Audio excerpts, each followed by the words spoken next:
Bienvenidas y bienvenidos a esta tercera sesión de la materia. Antes de entrar al nuevo contenido, quiero que hagamos una pausa breve para recordar el camino que ya hemos recorrido, porque esta clase tiene mucho más sentido si la entendemos como parte de una secuencia y no como un tema aislado. En la primera semana trabajamos los conceptos base, hablamos de ciencia de datos, de Big Data y de las 3B, volumen, velocidad y variedad. La idea central fue comprender que en salud no solo producimos muchos datos, sino datos complejos, heterogéneos y que exigen nuevas formas de análisis. En la segunda semana dimos un paso más operativo. Revisamos cómo se almacenan y manipulan todos los datos, qué son los servidores, cómo funcionan las bases de datos, para qué sirve SQL y cuál es la lógica del análisis exploratorio. También hablamos del dataset, data frame, modelado y diferentes herramientas, tanto comerciales como de software libre. La conclusión de esas 2 primeras semanas fue muy importante. Un proyecto de Big Data no comienza comprando tecnología, comienza planteando una buena pregunta, entendiendo la estructura de los datos y teniendo claridad sobre qué decisión clínica, operativa o estratégica queremos mejorar. Hoy vamos a entrar al lenguaje R y quiero que lo vean no como una clase de programación pura, sino como una puerta de entrada al pensamiento analítico aplicado a e-salud. Es decir, hoy empezamos a traducir conceptos en estructuras y herramientas que sí pueden usarse para analizar información real. El objetivo de la sesión de hoy es muy concreto. No buscamos que salgan de aquí siendo programadores de R. Lo que sí buscamos es que entiendan qué es R, por qué es útil en Big Data, qué tipo de datos maneja, cuáles son sus estructuras básicas y cómo puede ayudarnos a empezar a analizar y visualizar información en contextos reales de e-salud. Quiero subrayar algo importante. Esta clase no tiene una intención técnica excesiva, sino formativa y estratégica. La idea es que ustedes puedan comprender el lenguaje, dialogar con más seguridad con perfiles técnicos y comenzar a pensar cómo usar estas herramientas en su práctica profesional, académica o de gestión.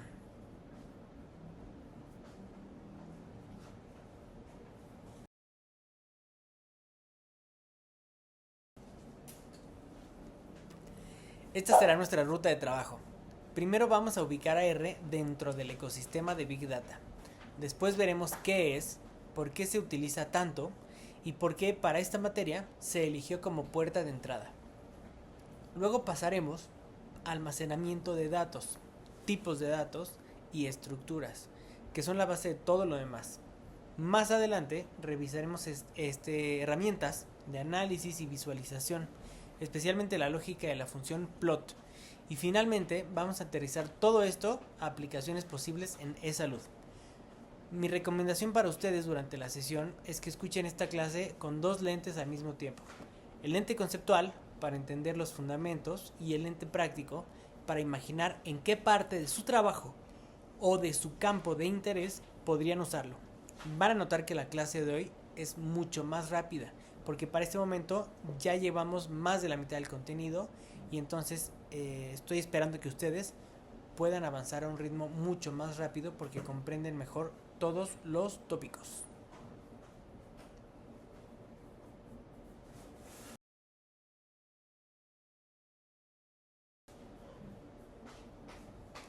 Si las 2 primeras semanas fueron el marco conceptual y operativo, la clase de hoy es el inicio de la ejecución. Es decir, hoy empezamos a responder cómo se trabaja realmente con datos dentro de un entorno de análisis. Eso implica entender cómo se representan los datos en un lenguaje, cómo se almacenan, cómo se agrupan y cómo se empiezan a graficar. Esta transición es muy importante porque suele ser el punto en el que muchos estudiantes dejan de ver el Big Data como algo abstracto y empezamos a percibirlo como una capacidad concreta.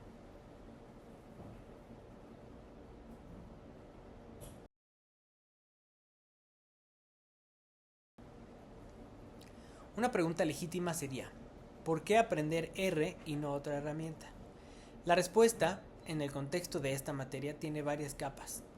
Primero, porque R fue diseñado específicamente para análisis de datos. Segundo, porque es accesible, libre y tiene una comunidad enorme de usuarios, tutoriales, foros y recursos. Tercero, porque es una muy buena puerta de entrada para quienes vienen de áreas de la salud, gestión o investigación y no necesariamente de ingeniería. Y cuarto, porque los conceptos que aprenderemos en R ayudan a entender mejor otros lenguajes y otros entornos. Dicho de otro modo, aprender R no solo sirve para usar R, sirve para pensar mejor analíticamente.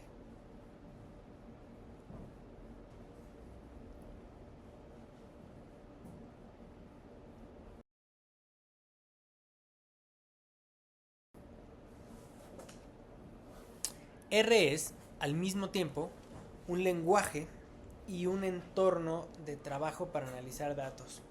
No es simplemente una aplicación cerrada que se abre y se usa con clics. Tiene una lógica de comandos y sintaxis, pero su propósito principal no es construir software general, sino trabajar con datos, analizarlos y representarlos visualmente. Eso lo hace muy valioso en salud, donde muchas veces el objetivo no es desarrollar un sistema completo, sino explorar bases, descubrir poblaciones, describirlas también, detectar patrones, comparar grupos o visualizar información para apoyar decisiones.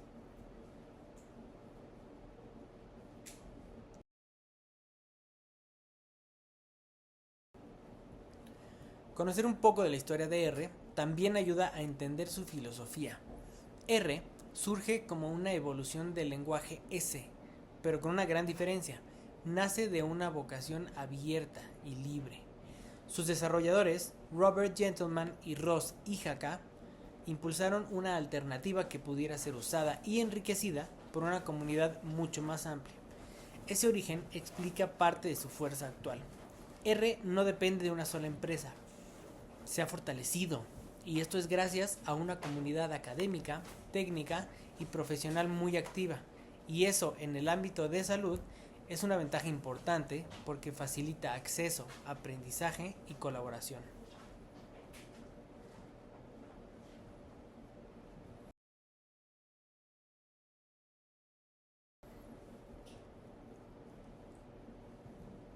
Quiero detenerme aquí porque este punto suele tranquilizar mucho a todos los estudiantes como ustedes y como yo. R puede parecer intimidante cuando escuchamos la palabra programación, pero el propio bloque deja claro que se ha vuelto cada vez más amigable y que puede ser adoptado por especialistas que no vienen de sistemas computacionales.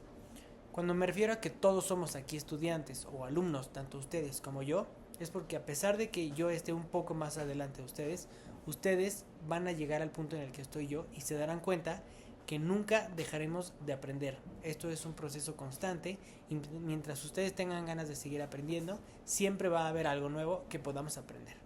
Ahora, eso no quiere decir que sea trivial. Requiere disciplina, práctica y lógica, pero sí quiere decir que no es una herramienta reservada para ingenieros. Y eso es clave en una materia como esta, porque necesitamos que el personal de salud pierda el miedo a interactuar con herramientas analíticas.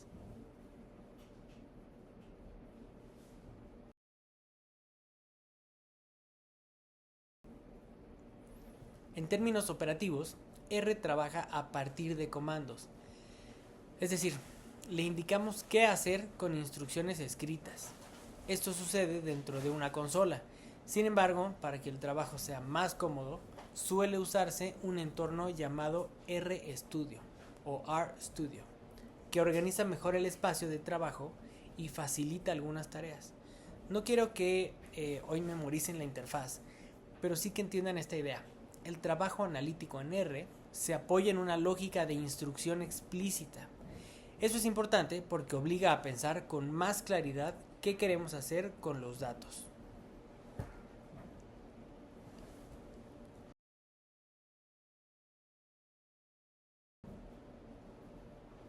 En este punto suele aparecer la comparación inevitable, R o Python. La forma madura de responder no es elegir un bando, sino entender las fortalezas. R está especialmente orientado al análisis de datos y la estadística.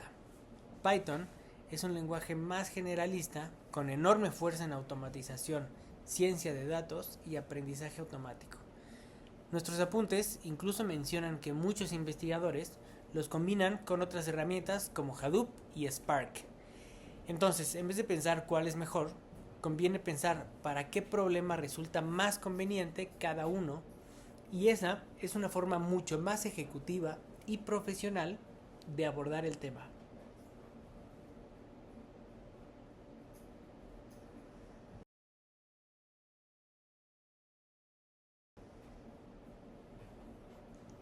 Un error común es pensar que R es una herramienta solamente académica.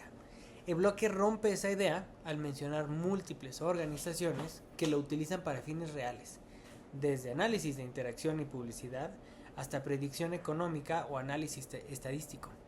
Para nosotros, esto es importante por dos razones. Primero, porque demuestra que R tiene una madurez operativa real.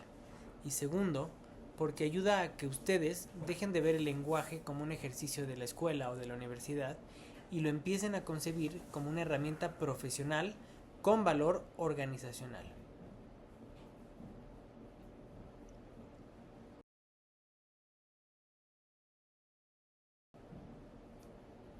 Quiero dejarles este caso porque servirá como hilo conductor de toda la clase. Imaginemos un hospital que ya tiene bastante información: ingresos, estancias, antibióticos, reingresos y perfil de pacientes críticos. Sin embargo, no logra convertir esa información en un análisis accionable. Entonces la pregunta es, ¿qué le falta? ¿Más datos, más software o comprensión sobre cómo representar, organizar y manipular sus datos? La respuesta que iremos construyendo hoy es que sin una comprensión mínima de las estructuras de datos y de las herramientas de análisis, incluso una gran cantidad de información puede seguir siendo subutilizada.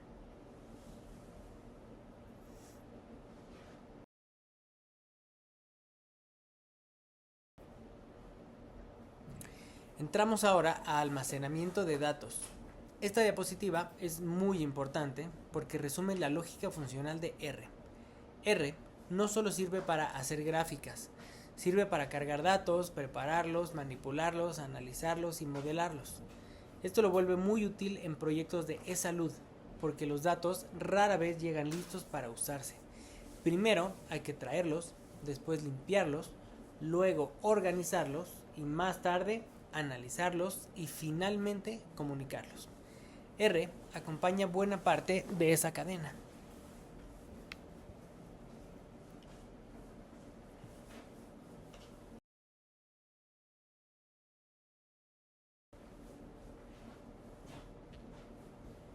En salud, almacenar datos no es simplemente guardarlos en algún lugar. Los datos deben ser accesibles, ordenados y útiles para distintos fines. Si están mal estructurados, si faltan campos, si hay inconsistencias o si no pueden relacionarse adecuadamente, el análisis posterior pierde potencia. Por eso, una idea muy importante que quiero que se lleven es esta: la calidad del análisis depende en gran medida de la calidad del almacenamiento y de la estructura del dato. Y esto conecta directamente con lo que vimos la semana pasada sobre bases de datos y diseño relacional.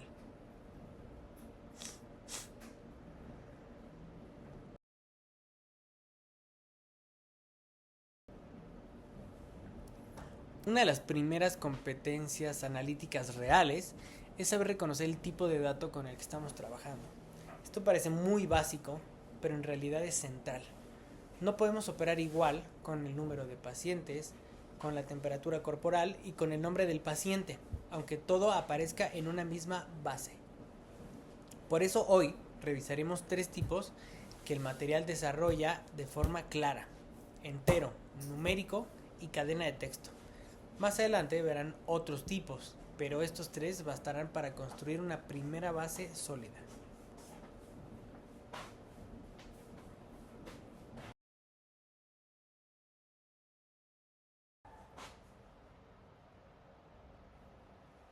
Comencemos con el tipo entero. Un entero es un número sin decimales. En salud aparece constantemente cuando estamos contando eventos o personas. número de pacientes, número de ingresos, número de defunciones, número de cirugías.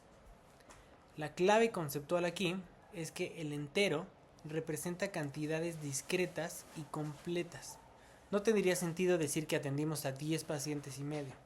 En consecuencia, cuando el fenómeno se expresa como conteo de unidades indivisibles, solemos estar ante un dato entero.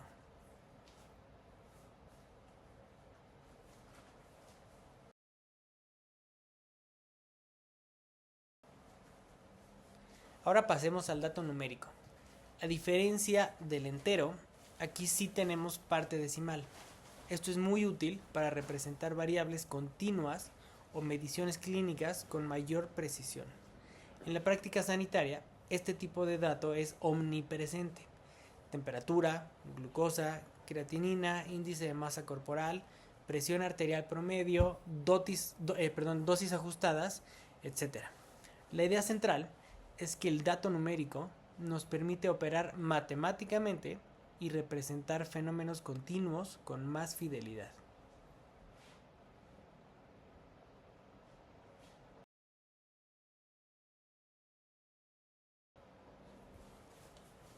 Ahora revisemos la cadena de texto. Este tipo de dato sirve para guardar nombres, ubicaciones, servicios, diagnósticos codificados como texto o cualquier otra etiqueta alfanumérica. Aquí hay una idea importante. Con estos datos no solemos hacer operaciones matemáticas directas, pero son fundamentales para contextualizar el análisis. Son los datos que nos permiten saber a quién corresponde una medición, a qué servicio pertenece un evento o en qué unidad ocurrió una intervención.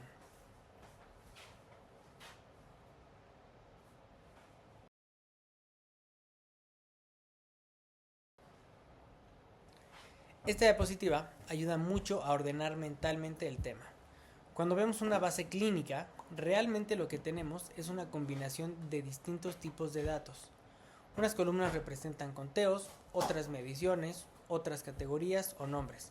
Por eso, un primer paso de madurez analítica es mirar una base y ser capaces de clasificar qué tipo de dato hay en cada columna.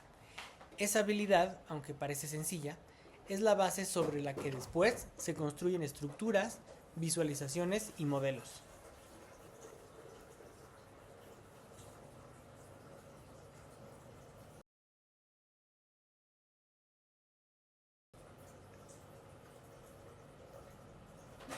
Después de comprender los tipos de datos, el siguiente paso es entender cómo se agrupan dentro de una estructura. Y aquí aparece un concepto muy importante: las estructuras de datos. Trabajar en R no es solo trabajar con valores aislados, es trabajar con formas organizadas de contener esos valores. Hoy revisaremos tres: vector, matriz y data frame. Acuérdense de data frame, ya lo vimos. Si dominan estas tres ideas, tendrán una base muy fuerte para seguir avanzando en la materia.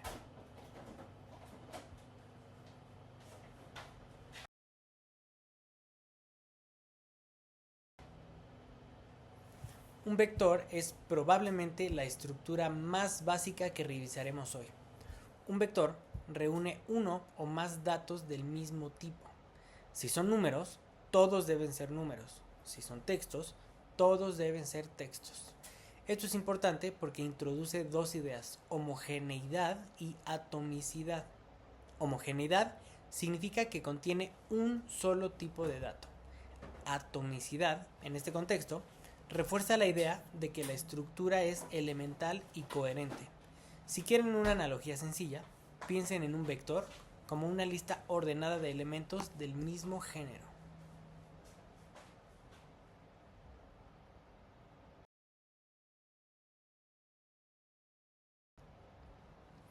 Para crear vectores en R se utiliza la función C, que viene de combinar.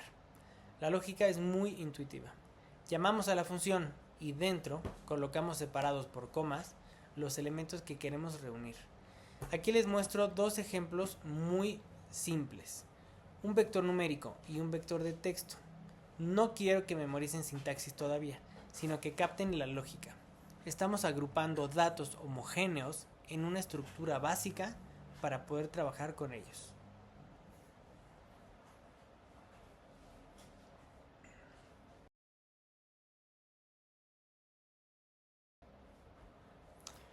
Ahora llevemos el vector a algo más cercano a salud. Si quiero representar el número de pacientes atendidos por día en una semana, puedo crear un vector numérico. Si quiero enlistar servicios hospitalarios, puedo crear un vector de texto. La importancia de este paso es que ya no estamos hablando de definiciones abstractas. Estamos hablando y empezando a hablar de cómo pasar de una realidad asistencial y traducirla en estructuras mínimas de análisis.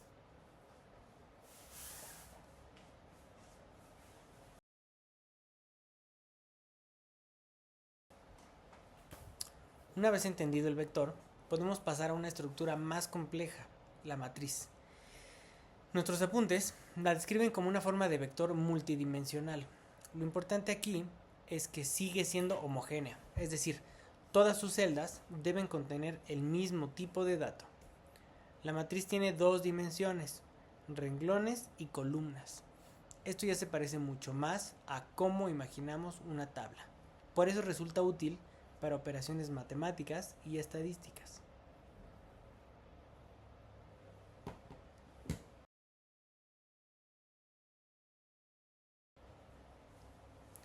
Esta distinción es sencilla, pero muy importante. Los renglones nos dicen qué tanto se extiende la matriz hacia abajo. Las columnas, qué tanto se extiende hacia un lado. En un contexto aplicado, muchas veces podemos asociar los renglones con observaciones y las columnas con dimensiones o categorías. En general, esta diapositiva nos ayuda a visualizar que una estructura de datos no es algo misterioso, es una organización lógica del contenido.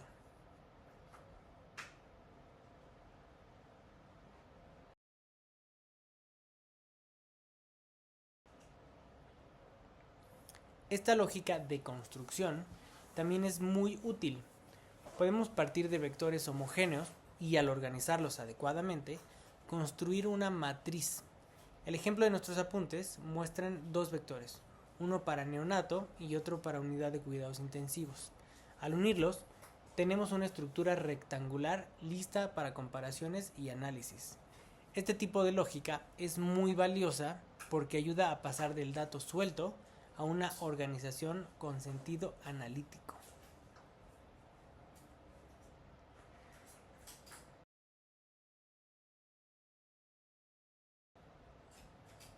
Llegamos ahora al data frame, probablemente la estructura más importante para fines prácticos de análisis de datos.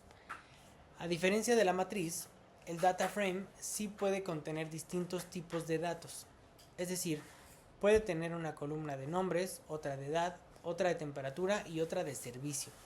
Eso lo vuelve mucho más parecido a una base real de salud, por eso es tan utilizado. En una sola estructura podemos contener información clínica, administrativa y categórica sin perder el orden.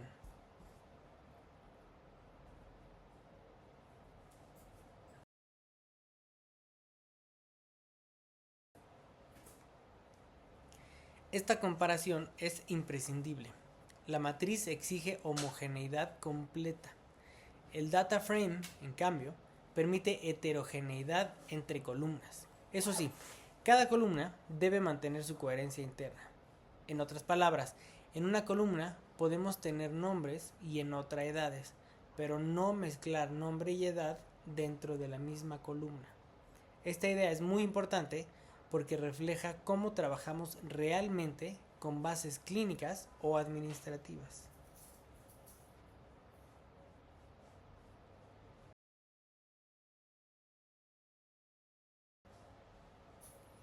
Entramos al último tramo del bloque. Les dije que esta sería una sesión mucho más breve y puntual. Espero que estemos llevando el mismo ritmo, así que les pido su atención, estamos muy cerca de terminar. Análisis y visualización. Aquí aparece una función muy importante en R, plot. Lo valioso de plot es que no está limitada a un solo tipo de representación. Dependiendo del tipo de dato que reciba, puede generar distintos gráficos. Esto es fundamental en e-salud porque analizar no basta. También debemos comunicar resultados. Y muchas veces una buena visualización puede hacer visible lo que una tabla no revela de inmediato.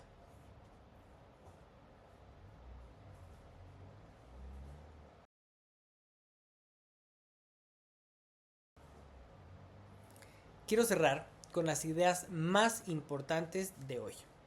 Primero, R es una puerta de entrada muy poderosa para comenzar a trabajar con análisis de datos en e-salud.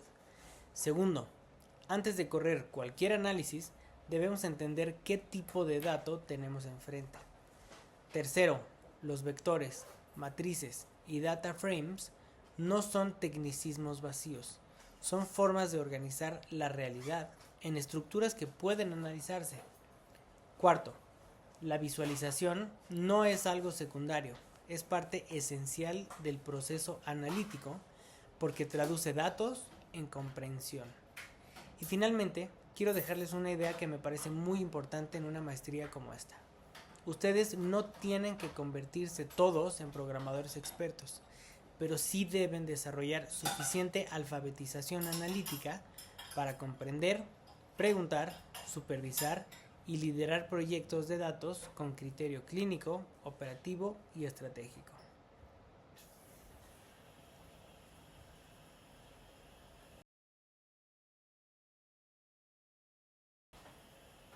Hemos llegado al final de esta tercera sesión, nos acercamos a la última semana de este contenido. De nuevo, gracias por tu atención y te recuerdo que estoy a tus órdenes, no dudes en comentar, comenta todo lo que quieras, abre foros de discusión, participa en las conversaciones con tus compañeros. Yo estoy pendiente de tus comentarios, ya sea que los escribas aquí mismo en este momento o los escribas en un segundo momento. No te preocupes, yo voy a estar en contacto y leyendo todas tus aportaciones. Utiliza las herramientas que la universidad nos da y recuerda que no dudes en preguntar. Todos somos estudiantes en diferentes puntos, pero todos estamos aprendiendo algo nuevo todo el tiempo. Así que una vez más, gracias por tu atención y nos vemos en la próxima. Hasta luego.